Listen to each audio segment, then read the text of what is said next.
ഇടുക്കിയിലെ മനുഷ്യ വന്യജീവി സംഘർഷ സാഹചര്യങ്ങൾ മനസ്സിലാക്കുന്നതിനായി വനംവകുപ്പ് ജീവനക്കാരുടെ സംഘടനയായ ഫോറസ്റ്റ് പ്രൊട്ടക്റ്റീവ് സ്റ്റാഫ് ഓർഗനൈസേഷൻ ചിന്നക്കനാലിൽ സന്ദർശനം നടത്തി.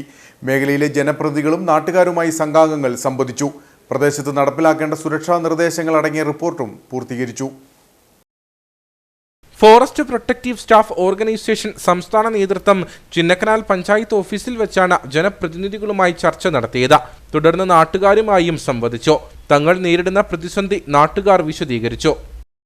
അങ്ങനെ ഒരു പരിപാടി അതില്ലാതെ രണ്ടില്ലാതെ വേറെ എന്തെങ്കിലും ഒരു മാർഗം സർക്കാർ തന്നെ കണ്ടുപിടിക്കുവാണ്. നിങ്ങൾക്ക് എന്തെങ്കിലും നിർദ്ദേശം പറയാനുണ്ടോ? അങ്ങനെ അതുമായിട്ട് ബന്ധപ്പെട്ട് നമുക്ക് എന്ത് ചെയ്യാൻ പറ്റും? നിങ്ങളുടെ മനസ്സിൽ എന്തെങ്കിലും ആശയങ്ങളുണ്ടോ? ഈ ആന ഇവിടേക്ക് ഇറങ്ങാതിരിക്കാൻ വേണ്ടി നിങ്ങളുടെ ഐഡിയകൾ ഉണ്ടെന്നോ? കാട്ടിലേക്കുള്ള വഴി ഉണ്ടാക്കണമോ, ഭക്ഷണം ഉണ്ടാക്കണമോ, അങ്ങനെ ഒരു അഭിപ്രായമുണ്ട്. എച്ചനല്ല പിള്ളേരുടെ ഒരു 10,000-3,000 ഏക്കർ പോലെ ഇവിടെ തൊട്ടടുത്തുണ്ട്. മതികെട്ടാൻ ചുളിയിൽ നിന്നും ഇറങ്ങി ജനവാസ മേഖലയിൽ നിലയുറപ്പിക്കുന്ന ആനകളെയും സംഘം നിരീക്ഷിച്ചു.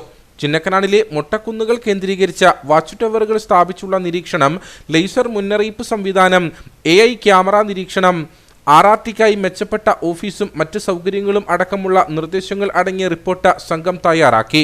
റിപ്പോർട്ട് വനംവകുപ്പിലും സർക്കാരിലും സമർപ്പിക്കുമെന്ന് സംഘാംഗം P. വിജയൻ പറഞ്ഞു.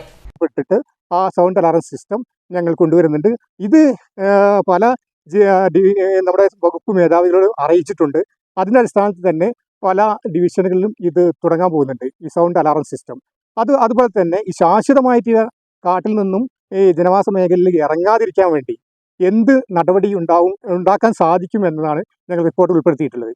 ആ റിപ്പോർട്ട് എത്രയും പെട്ടെന്ന് സർക്കാർ സമർപ്പിക്കുന്നത്. ഉദ്യോഗസ്ഥരുടെ സംഘടനയുടെ നിർദ്ദേശങ്ങൾ സർക്കാർ പരിഗണിക്കുമെന്നാണ് നാട്ടുകാരുടെ പ്രതീക്ഷ.